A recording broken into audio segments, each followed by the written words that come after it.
if if a person praises istikhara and he makes effort towards something, the challenges. Where's the line in saying, do you know what, this is my qadr, or keep trying to persevere.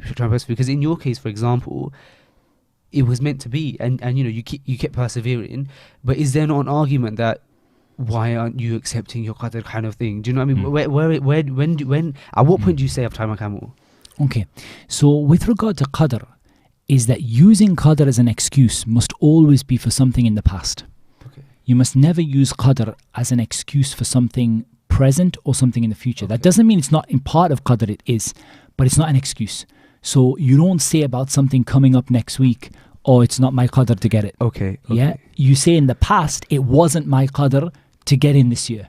It wasn't my qadr to memorize this ayah today, because that's in the past. But not something you're doing right now. You don't use al-ihtijaj bil-qadr, yani to use qadr as a dalil, unless it's something in the past that you had done everything in your ability. And that's because qadr is something that happens, you can't avoid it. Okay. But you have, the way you respond to what Allah decrees for you determines your reward. So for example, Allah has decreed a calamity for you. Yeah, that in itself is not connected to you. But what is connected to you is how you respond to that calamity. Okay. And how you change and how you what you decide to do. And that's why it's a side point of benefit, is that one of the scholars said, what's the difference between someone who is being punished and someone who's being forgiven through a calamity? So two people have the same event, they both get cancer. One of them is being punished and one of them is being forgiven. What's the difference? How do you know? Very simple. You know by the reaction of the person. If they get closer to Allah, if that it's making them closer to Allah, then they're being forgiven. And if it's making them further away from Allah, then this is nearer to being, we don't make it like, we don't say for certain, but it's nearer to being a punishment from Allah subhanahu wa ta'ala. So it's really important that we react to things we react to qadr in the right way, which is that the more you learn about qadr, the more inspiration you should have to work. And this is how you know if you understand qadr properly. Like someone might say, like, qadr is a tough topic. Yeah, Ibn al-Qayyim rahimahullah said it's a sea that has no end to it. If you don't climb upon the ship of the sunnah, you'll be drowned, or words to that effect. I mean, if you imagine this, like, it's a tough topic, but the way you know you've understood it properly is really simple. If you learn about qadr and your motivation is to work really, really hard and beg Allah to save you, you've done it. Okay. If your reaction is, there's no point in doing that now, no point, may as well give up, never mind, then you know you haven't understood qadr properly. Right. And you have a misunderstanding in that topic. So this is just for all the Muslims listening and thinking like it's a tough topic. It is a tough topic. I've got a video on it, but it's a tough topic.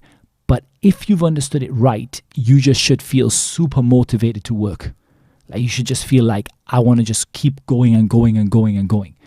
Because if you're trying really hard for something also, and it's another, like sort of a side point, it's not the only reason, but if you're trying really hard for something, first of all, the Prophet ﷺ said that everyone will be made easy what he was created for. Be made easy for him what he was created for. So if you're working really hard, then Allah is going to make it easy for you to achieve what you want. And if you're lazy, Allah is going to decree for it to be difficult for you to get what you want. If that makes sense. And Allah says, وَيَزِيدُ اللَّهُ الَّذِينَ اهْتَدَوْا هُدًى. Allah gives an increase in guidance to those who are guided. It says, and if you understand it, the problems of qadr go away. Like if you work hard for guidance, Allah subhanahu wa ta'ala will give it to you. And if you really want it and you really strive for it and work for it and bust a gut to be able to get it, then Allah subhanahu wa ta'ala will give it to you.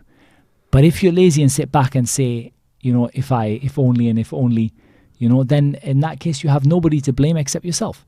And also the ayah in which Allah subhanahu wa ta'ala says that those who strive in our ways, لَنَهْدِيَنَّهُمْ سُبُلَنَا, we will guide them to our ways. And those who strive for us, الَّذِينَ جَاهَدُوا فِينَا لَنَهْدِيَنَّهُمْ سُبُلَنَا, those people who work really hard for our sake, we're going to guide them to the right way. And part of qadar is feeling a desperate need of Allah Azza wa Jalla. You feel like, you know what it is? There's no way I'm going to get to Jannah no matter how many good deeds I do unless Allah guides me. So now I feel humility and I feel submission. And that's, people say, why did Allah make qadr something we have to believe in? Like, why? Why has Allah made qadr something that we as Muslims have to believe in? It has so many benefits. One of them is it lowers you in the sight, in front of Allah. You submit yourself to Allah because you feel like, you know what it is, there's no way that I'm even going to get even within a handspan of Jannah unless Allah subhanahu wa ta'ala takes me there. So I need Him. I need to make dua to Him. I need to do what He tells me to do. I need to strive for Him so that I can get there. Because purely just working for myself is not going to get me there. That's the first thing. But also it tells you that Allah is infinitely just and fair. And if someone really wants something and is really working for it, Allah subhanahu wa ta'ala will give them what is best for them. And you could say, like, if there was no qadr, you work for something, you get it, but it might not be good for you. Like, I really want this job. I really want this. I really want to study in Medina. And you go for it and go for it and go for it. You study in Medina, you graduate and you turn out misguiding other people. It wasn't good for you. Right. But instead, qadr is a mercy from Allah subhanahu wa ta'ala that Allah says, nah, I'm not going to give it to you because I know it's not the right thing for you right now. I might give it to you later. I might give you something better instead. But I know it's not right for you right now.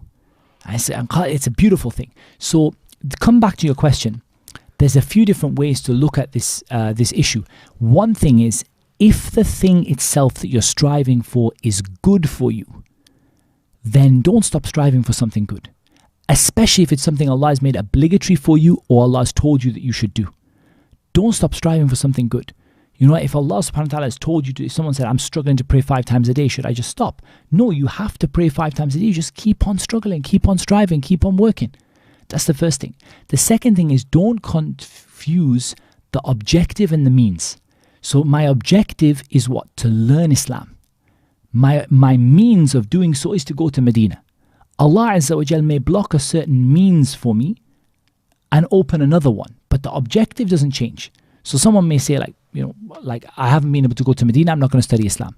But that's confusing the means and the objective. If your means is to study Islam, if your objective is to study Islam, the means are available all over the world.